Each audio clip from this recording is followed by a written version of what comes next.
Subscribe to our YouTube channel and hit the bell icon so you never miss a video from Radio 1.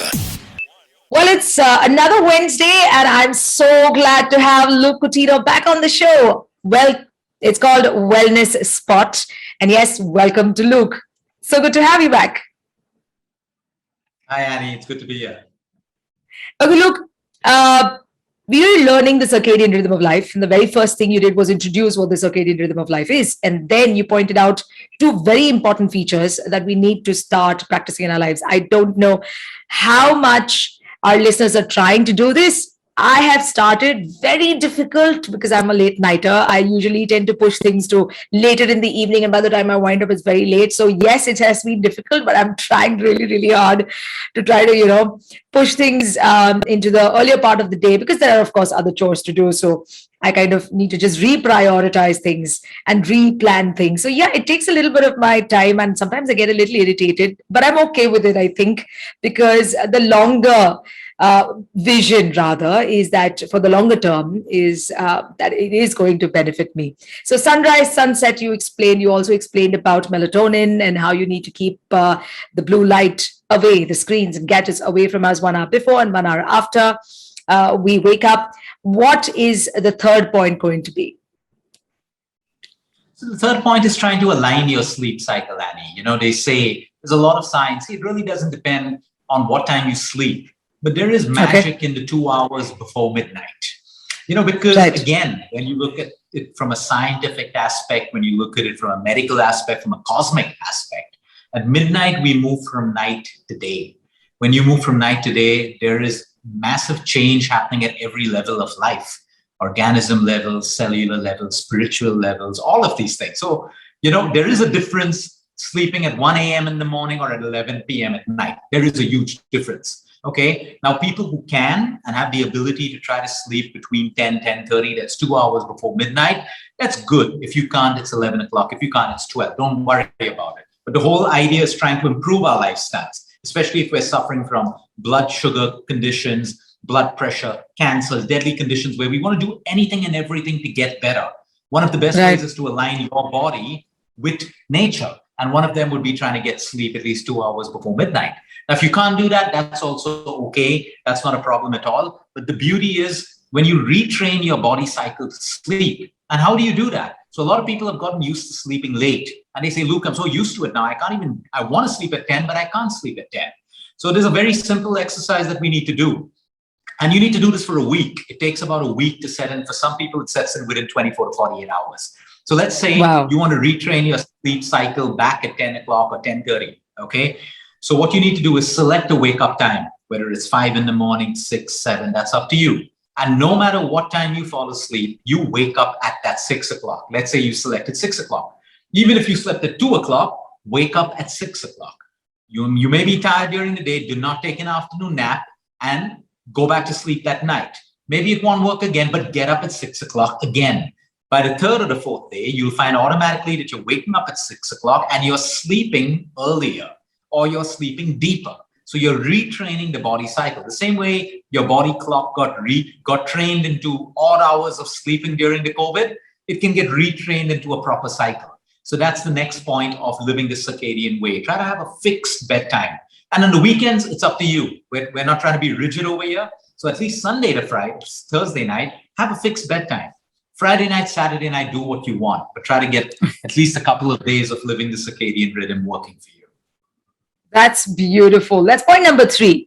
And we also have another point number 4 today to discuss to make sure that we fully understand the circadian rhythm of life and why the most basic way of life that our ancestors have been living. But over the years, of course, we were influenced by a lot of things around us, whether it is the Industrial Revolution or whether it is modernism or whether it is technology and development. In the name of all of this, I think we've kind of corrupted our own lifestyle, which in turn is affecting us now. And it's about time we kind of put it back in place. So don't go anywhere. This is Luke Coutinho.